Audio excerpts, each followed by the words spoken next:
Meus queridos irmãos, estamos celebrando a solenidade de Corpus Christi, isto é, o corpo e o sangue de Cristo. E pela primeira vez, acredito na história, nós não podemos celebrar e manifestar publicamente a nossa fé, como é próprio deste tempo, deste dia. Manifestar publicamente a nossa fé. Por isso, neste dia, nós, em todos os lugares, a Eucaristia é celebrada, a Santa Missa, e depois se prolonga a celebração nas procissões que acontecem pelas ruas das nossas cidades, ruas enfeitadas com canto, com louvor. Este ano nós não podemos fazer. Eu acredito que o diabo está muito feliz, deve ter uma festa lá no inferno, não é? Porque as igrejas fechadas aos domingos, fechadas no dia da Eucaristia, mas o diabo não vai vencer. Nós sabemos que a vitória dele é aparente, porque Jesus é o Senhor. Jesus é o Senhor. Ele, o nosso Deus.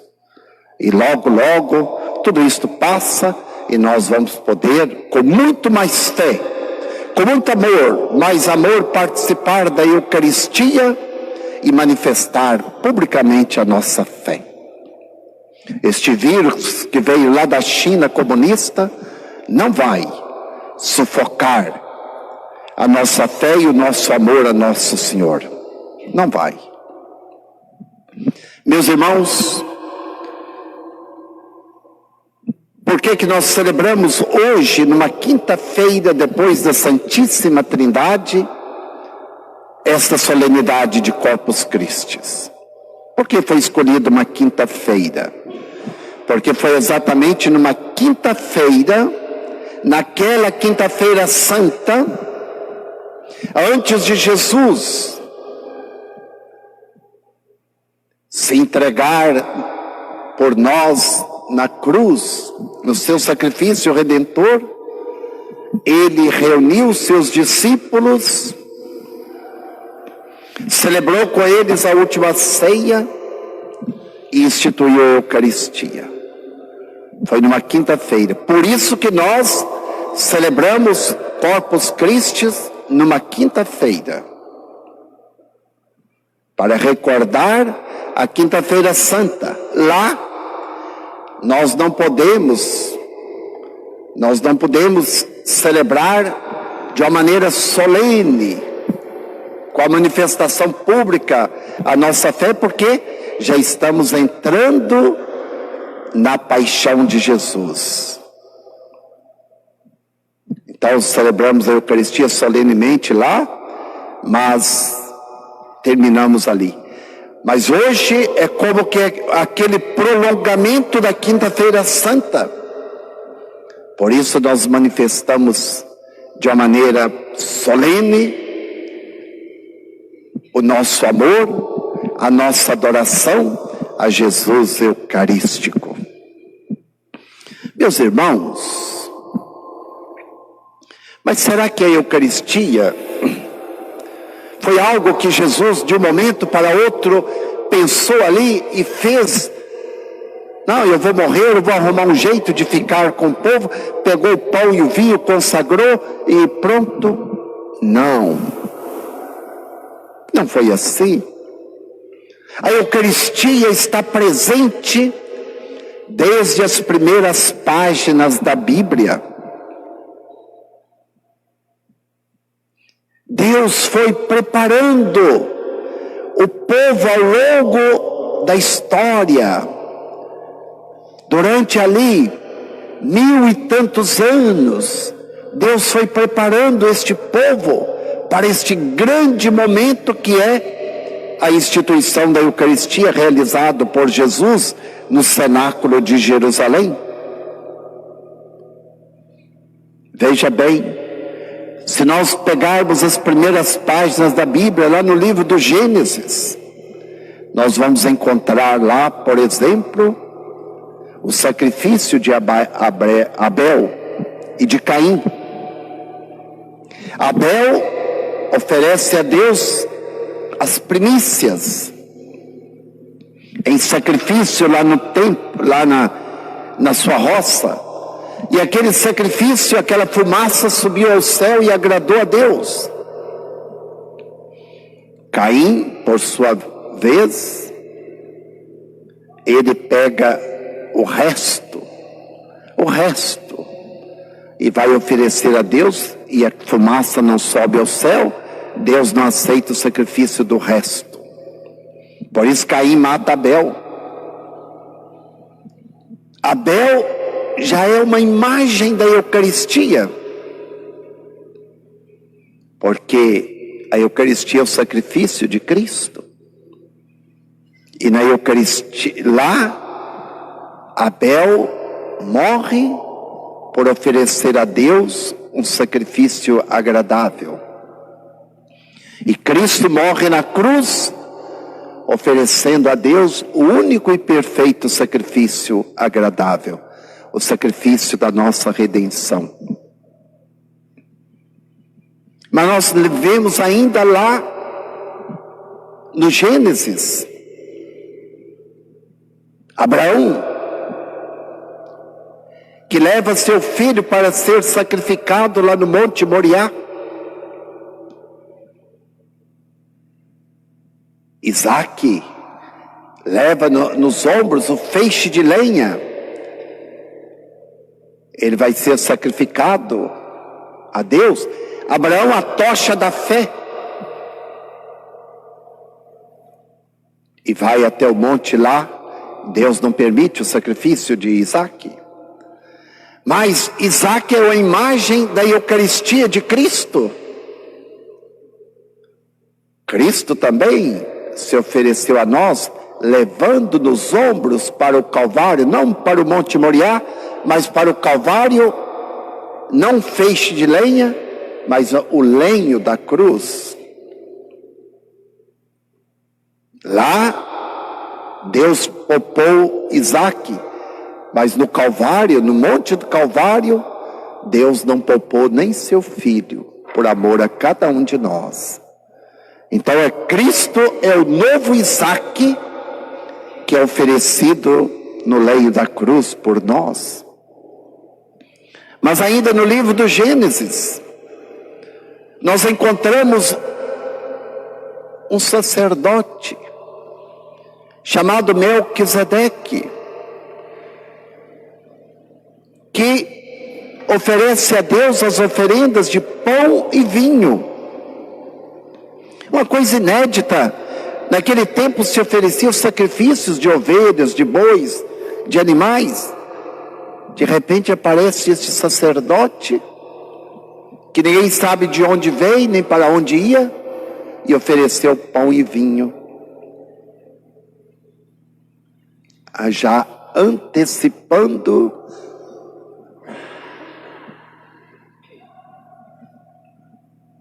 a Eucaristia, quando Jesus transforma o seu corpo, o pão e o vinho, no seu corpo e sangue. Mas se nós vamos lá para o livro do Êxodo,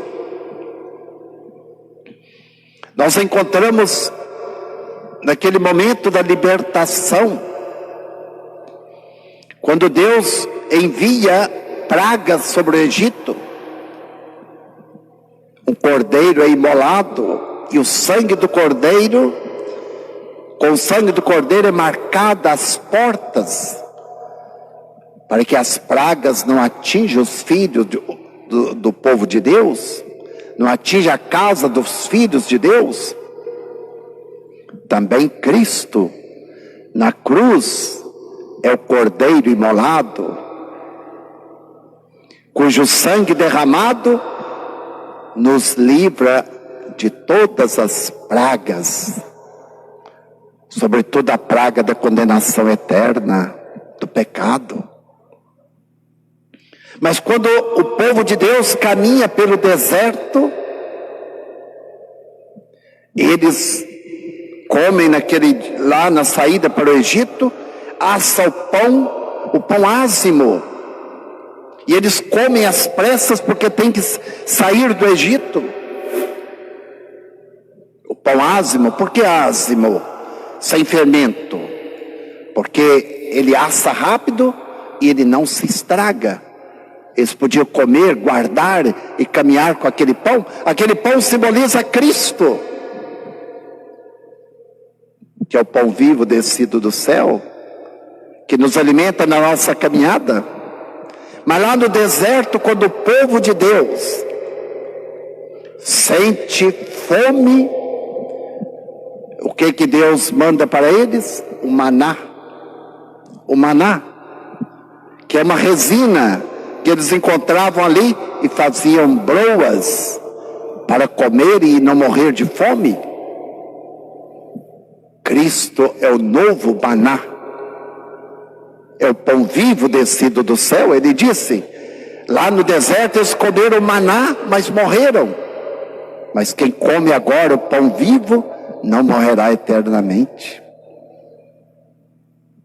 Meus irmãos, poderíamos citar outros textos, mas passemos para o Novo Testamento. E nós vamos encontrar a Eucaristia no início da vida pública de Jesus, quando lá na bodas de Caná, ele transforma a água em vinho. Em vinho. O vinho simboliza o sangue de Cristo, não é? O sangue de Cristo. Depois Jesus multiplica os pães. Multiplica os pães, que é o sinal da Eucaristia, que alimenta a multidão, e a Eucaristia nos alimenta. Então houve, meus irmãos, uma preparação longa para chegar até a instituição da Eucaristia. Não foi alguma coisa que aconteceu por acaso.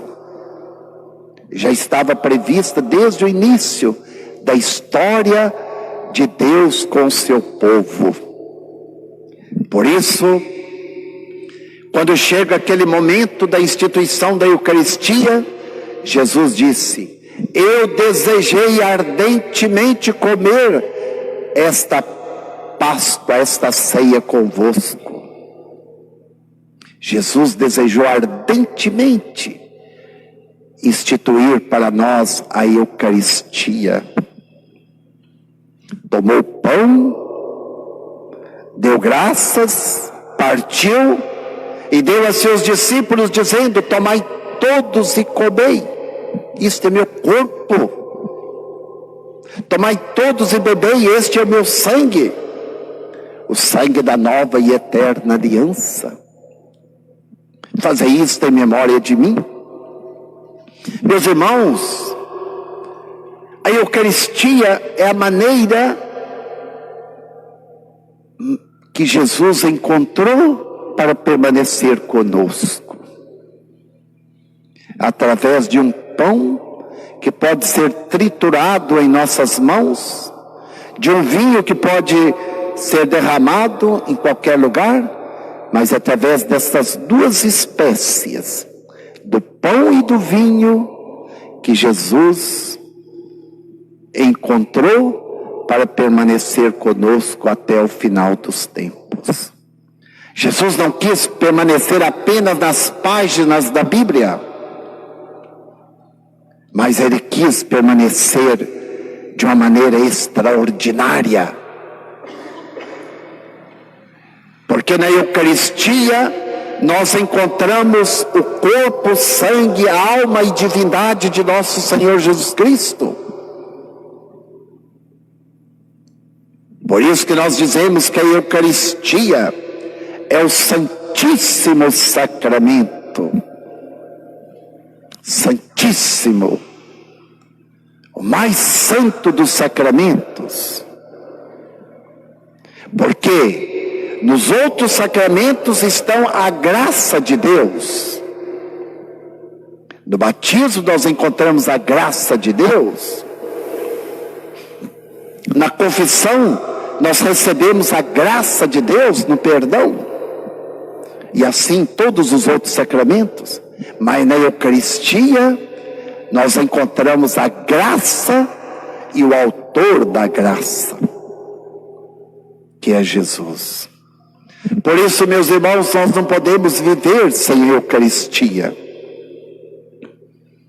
Eu sei que vocês que me veem agora e me ouvem, vocês que têm verdadeira fé no coração, vocês estão tristes de não poderem participar da Santa Missa na igreja.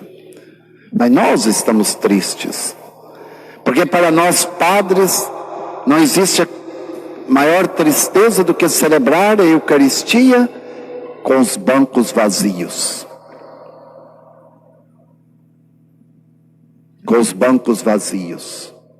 Mas eu, quando eu celebro, meu irmão, minha irmã, eu vejo aqui nos bancos vazios da igreja, você que tem fé. Porque eu sei que você, que é um verdadeiro cristão, uma verdadeira cristã, no domingo, tem aquela delicadeza, aquele amor a Nosso Senhor, de caminhar da sua casa até a igreja para celebrar a Eucaristia.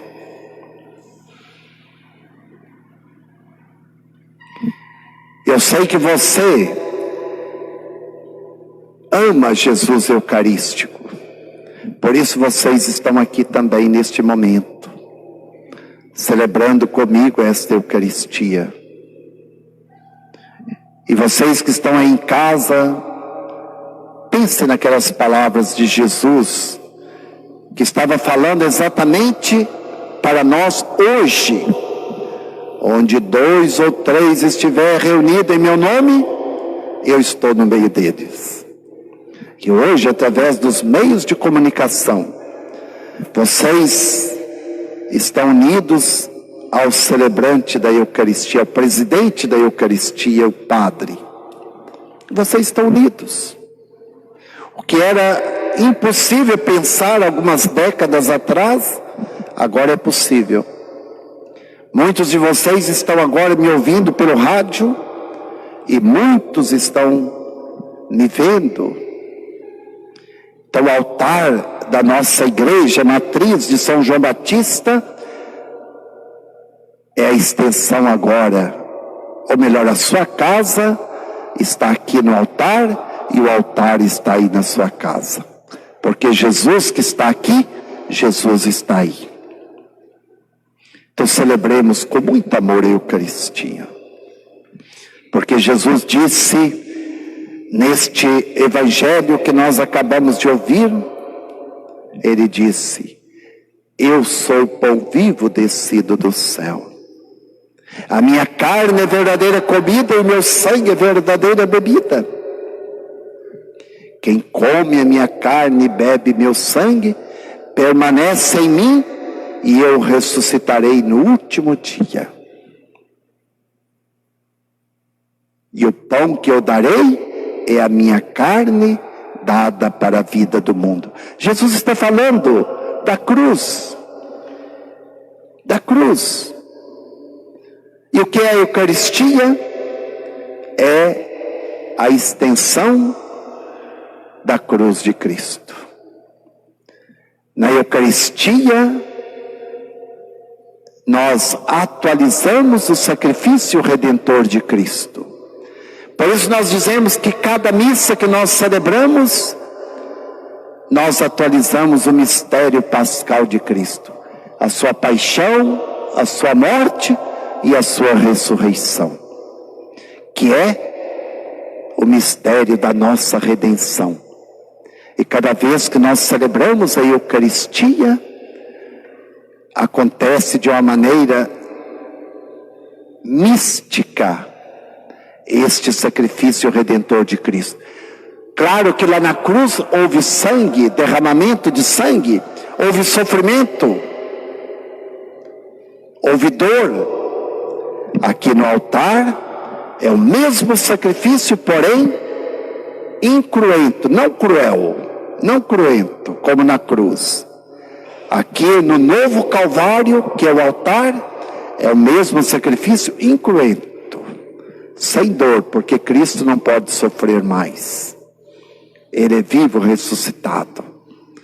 Mas o mesmo sacrifício se renova, se atualiza no altar. Por isso que nós precisamos da Eucaristia.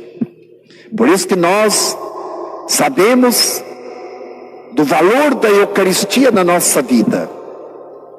Que nós não podemos viver sem Eucaristia. Bem-aventurados são aqueles que amam a Eucaristia. Bem-aventurados são aqueles pais que levam seus filhos para a igreja, mesmo antes das crianças nascerem, depois nos braços, depois segurando a mão, depois juntos, depois cada um caminhando com suas pernas. Bem-aventuradas famílias cristãs, as famílias eucarísticas. Bem-aventurado aquela família que verdadeiramente ama Jesus eucarístico. Meus irmãos, que Deus, nosso Senhor, nos abençoe. E que possamos ter sempre a alegria de celebrar a Eucaristia. De receber na nossa vida a Eucaristia, onde o Senhor nos alimenta com 2 pães. 2 pães. O pão da palavra, que vocês estão alimentando agora, e o pão eucarístico. Lembrando que os 2 pães são importantíssimos. O pão da palavra santifica também. A palavra de Deus santifica. Por isso, muitas pessoas que participam da missa não podem receber o pão eucarístico por um momento ou por motivo ou outro, mas não deixam de estar se santificando porque estão se alimentando com o pão da palavra. Que maravilha! Que Deus nos abençoe, que jamais nos falte a Eucaristia na nossa vida. Louvado seja nosso Senhor Jesus Cristo, para sempre seja louvado.